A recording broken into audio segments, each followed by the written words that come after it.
Hi everyone, Suzanne Davis here. This week we have a special treat. We have Meghan Hayden, who is the owner of a local bookshop in Glastonbury, Connecticut called Riverbend Books. And Meghan has a wealth of information to help you with one more step in how to create your writer's life. So welcome, Meghan. Thank you very much for having me. Thank you for being here. So first question I would ask that maybe the listeners would like to know about is, what made you decide to open an independent bookstore?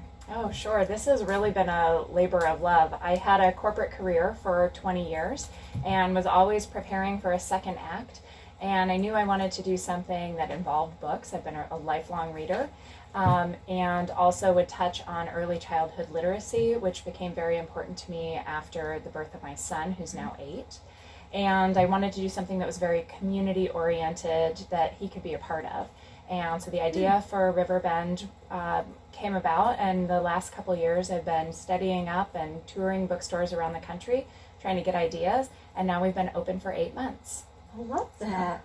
And there are always people coming in and out, and it seems like it's a thriving endeavor. So thank you for being here and for what you do with authors. So I thought that it might be really interesting. You have a unique vantage point of working with publishers of all sizes and writers from all different backgrounds. What advice would you give to writers who are trying to create their writer's life as they work with publishing their book or how to get their book out there? Oh, sure.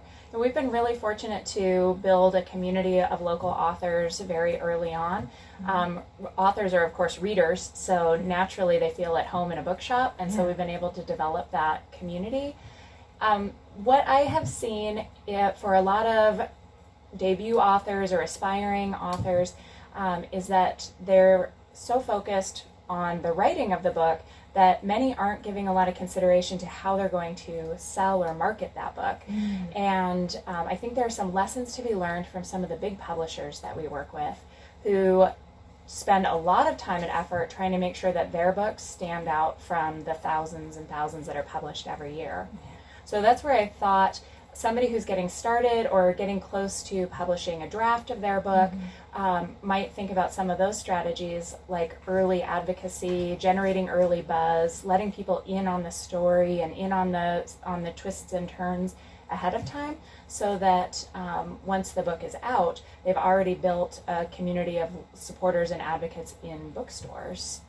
That's fantastic. So when you say advocacy, could you expand on that for a minute so that some of the listeners could understand exactly what the nuts and bolts of that would look like? Sure. So big publishers, when they have titles coming out, they're working a full season ahead of time. So I'm having meetings with reps now in the summer for books that are coming out in the fall and even into the spring season already. And salespeople are giving me the highlights. They're telling me what are their top titles, why I should care about a particular mystery or a particular work of fiction. They are giving me read-alikes. So if your readers have enjoyed this book, if you have enjoyed this book, you'll also enjoy this new debut. They often are sending me advanced copies of the work so that somebody in the store has an opportunity to read through it ahead of time and make a purchasing decision. So will we invest in that book and giving it shelf space? And then once we're pulling the books into the shop for a release date, they're also providing us with shelf notes. We call them shelf talkers, which have a little blurb about the book that readers who are perusing the shelves can find on their own. They're also often sending us other marketing material that we can input into our own digital newsletters or our own in-store displays. And all of those things help us to get familiar with the book so that we know about it, love it, and can hand sell it, and also so that customers can discover it on their own easily amongst all of the other titles on the shelf. So can authors who are working with small publishers or those who are thinking about self-publishing do those things and have an audience here or with independent booksellers? Oh, I think so. Yeah. I think it comes down to early partnership. So walking in a month or two after your book has been self-published, that's a much more difficult conversation to have when an author is walking in. We've never heard of it. We've never met them. The very first request is, please put this on our already crowded bookshelves. So I think that the partnerships that we've developed so far have started off early in the process, and have really been focused on mutual benefit. We want to sell books. That's the only way that we'll keep our doors open. And an author wants to put their books in the hands of readers. So we need to work together on that. So providing some early marketing material, making it really easy to sell the book by providing concise summaries, coming in and making friends with the shop. Of course, we love to sell great books. We especially love to sell great books by really nice people. So that's, that's it seems obvious, but, sometimes we get the impression that that an author might think that they've done all the hard work by writing a great piece of work, and now it's our job, but that's not really how it all goes down in the bookshop. We need to work together to get those books out the door. That's so true, and I really know this, which makes me think that there's another video to do on how to start building those materials and building one's nice skills if needed. I appreciate this so much. This advice is worth its weight in gold. Thank you so much.